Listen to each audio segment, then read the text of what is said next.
Alors, bonjour tout le monde. On est toujours dans le Je crois en Dieu, c'est-à-dire la première partie du catéchisme de l'Église catholique. Alors, ça finit comment, le Je crois en Dieu? On nous dit que il va y avoir une communion des saints. Ça veut dire quoi ça? Il va y avoir une communion des saints. Ça veut dire que après notre mort, on est unis à Dieu. C'est ce que dit le catéchisme. Là. Je suis à 950 pour ceux qui me suivent. Alors, on nous dit qu'il va y avoir une communion des saints et qu'au ciel, les saints, on peut les invoquer, mais évidemment, les saints ne nous apportent rien. Les saints sont les intermédiaires pour aller voir Dieu, parce que s'ils sont saints, Dieu les écoute. C'est la même chose pour la Sainte Vierge. Mais ils peuvent intervenir fortement pour nous. Puis l'Église nous recommande fortement d'intervenir, de faire intervenir les saints. Ils vont prier pour nous. Vois-tu, Sainte Thérèse de Lisieux, là, qui n'avait pas d'instruction, qui n'avait rien, mais qui est devenue docteur de l'Église. Ça veut dire que ses paroles sont vraiment reconnues comme étant vraies par l'Église. Elle avait dit, je passerai mon ciel à faire du bien sur la terre. Donc, on voit que les saints continuent d'intercéder pour nous. Hein? Alors, il faut s'en servir. C'est la façon de procéder, de passer par les saints, de passer par la Sainte Vierge pour mieux atteindre Dieu, pour attendrir son cœur. Alors, prier pour nos parents qui sont morts, c'est très bon, c'est ce que l'Église nous recommande. Prie pour ceux que tu as vus partir autour de toi. Prie pour eux, prie pour leur salut. Alors, il faut continuer d'intercéder pour eux. Ensuite, on nous dit que la Sainte Vierge, elle est, par son Assomption, elle est montée au ciel avec son corps. On nous dit ça dans le Je crois en Dieu. Elle est montée au ciel avec son corps. Comme, tu sais, il y en a qui, bon, je crois pas ça. Oui, c'est vrai. C'est vrai, puis plusieurs personnes, il ne faut pas prendre tout à la légère, là. C'est un dogme de foi. Je me souviens une fois, j'étais en Suisse, puis tous les magasins étaient fermés. J'ai dit, pourquoi les magasins sont fermés aujourd'hui? Qu'est-ce qui se passe? À Zurich, tout est fermé. Ils me disent, ben oui, c'est l'Assomption aujourd'hui.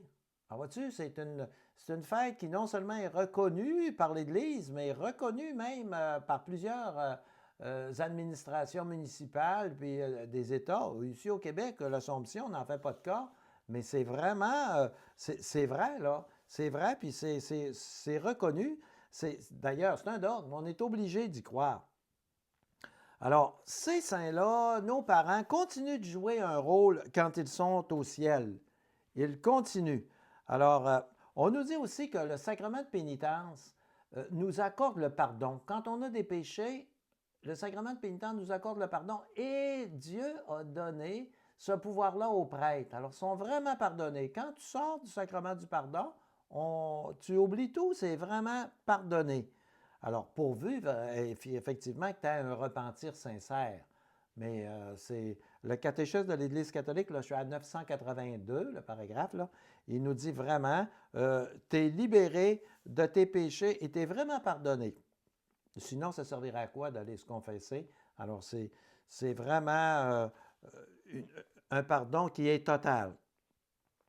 Alors, on dit aussi qu'il va y avoir la résurrection de la chair. Encore une fois, les gens qui veulent être sceptiques ont une belle occasion. Là. Ils peuvent dire, écoute, c'est impossible qu'on ressuscite avec notre chair. On est corrompu, puis c'est fini, hein, soit brûlé, soit...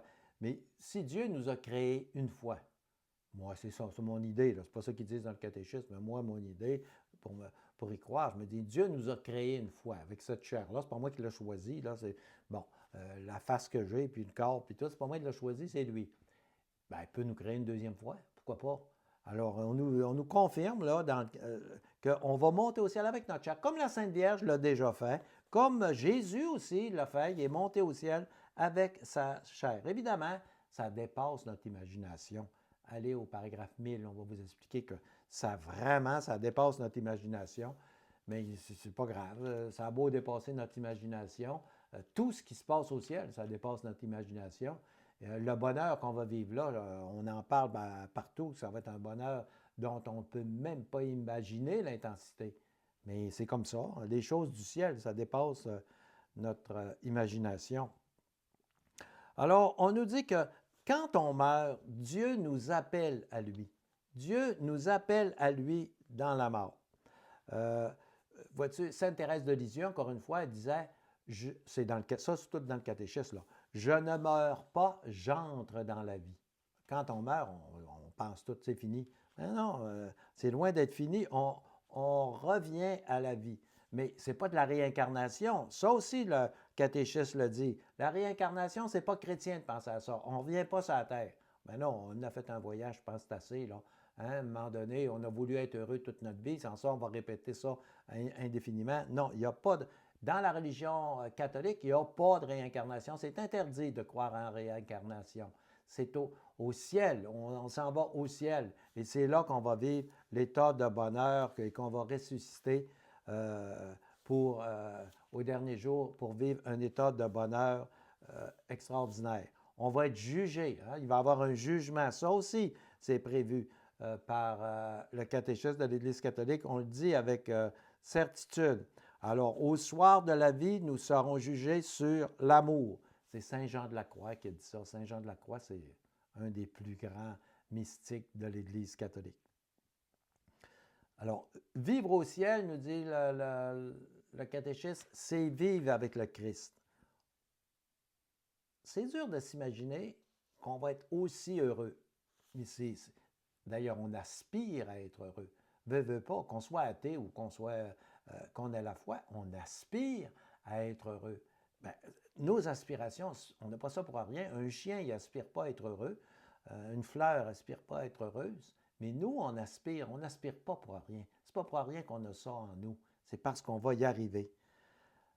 Par contre, il y a des gens qui vont passer par le purgatoire. Je pense à l'air qu'on va quasiment tout y passer. Puis ça, là, c'est pas pour rien. Ils n'ont pas inventé ça. C'est pas sorti là, d'un soir où on avait pris des substances, là, qu'on a inventé le purgatoire. C'est basé sur plusieurs faits. Puis l'Église, après des centaines d'années, en est arrivée à la conclusion que oui, il y a un purgatoire. Heureux ceux qui sont au purgatoire. Ça veut dire qu'ils ne seront jamais damnés, eux autres. Là. Leur destinée, c'est pour le ciel, mais il faut prier pour ces gens-là. Mais il y a aussi un enfer. L'enfer, le Christ en parle souvent. On ne peut pas dire que « Ah, moi, je ne crois pas ça à l'enfer. » T'as beau pas y croire, là. C'est facile. D'ailleurs, lesquels qui étaient allés visiter ça, il y avait une sainte, là, je fais un blanc de mémoire, là. Il y a une sainte qui, dans une vision, est allée voir l'enfer, puis elle avait dit que la plupart des gens qui étaient en enfer ne croyaient pas avant de mourir qu'il y avait un enfer. Je pense que c'est mieux de ne pas prendre de chance. Alors, une personne qui meurt dans un état de péché mortel, effectivement, elle va aller en enfer. Le Christ le dit, là, il ne s'est pas gêné. Il disait « Allez loin de moi, maudit, dans le feu éternel ». Alors, Puis il ne l'a pas dit qu'une fois, là. Il en parle souvent dans ses messages.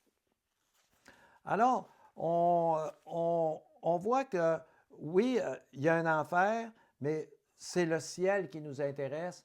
Le catéchisme de l'Église catholique est là pour nous indiquer le chemin du ciel. On s'en va comment vers le chemin du ciel. Et là, je crois en Dieu, c'est une prière extraordinaire qu'on devrait dire régulièrement pour nous rappeler toutes ces vérités-là. Il faut se remettre ça dans l'esprit tout le temps. C'est quoi les vérités de Dieu? Alors, le « je crois en Dieu », c'est la prière par excellence. Le Notre Père, oui, le Notre Père, c'est une prière pour demander l'intercession de Dieu. Mais pour nous rappeler nos vérités, c'est le « je crois en Dieu ». Un n'empêche pas l'autre, ça prend 2 minutes de dire ça. Alors, le « je crois en Dieu », d'ailleurs, notre chapelet commence toujours par ça. C'est dit à toutes les messes et c'est une prière qu'on ne se lassera jamais de dire parce que ça nous rappelle nos vérités. Alors, avec ça, je complète la partie du « Je crois en Dieu ». C'est le corps du catéchisme. C'est compléter toute cette partie-là. Si vous voulez le lire, il faut acheter le catéchisme et vous pouvez lire ça. Et dès demain, je continue mes vidéos. Hein, et dès demain, on va entamer les sacrements de l'Église. Alors, ça aussi, il faut les comprendre parce qu'on dit, bon, ben, il y a beaucoup de sacrements, la confession, l'Eucharistie, mais l'Eucharistie, c'est tout un mystère, c'est magique, c'est extraordinaire à comprendre. Alors, c'est ça dont on va parler à partir de demain. Je vous souhaite une bonne journée. Je vous remercie beaucoup d'être à l'écoute. À demain.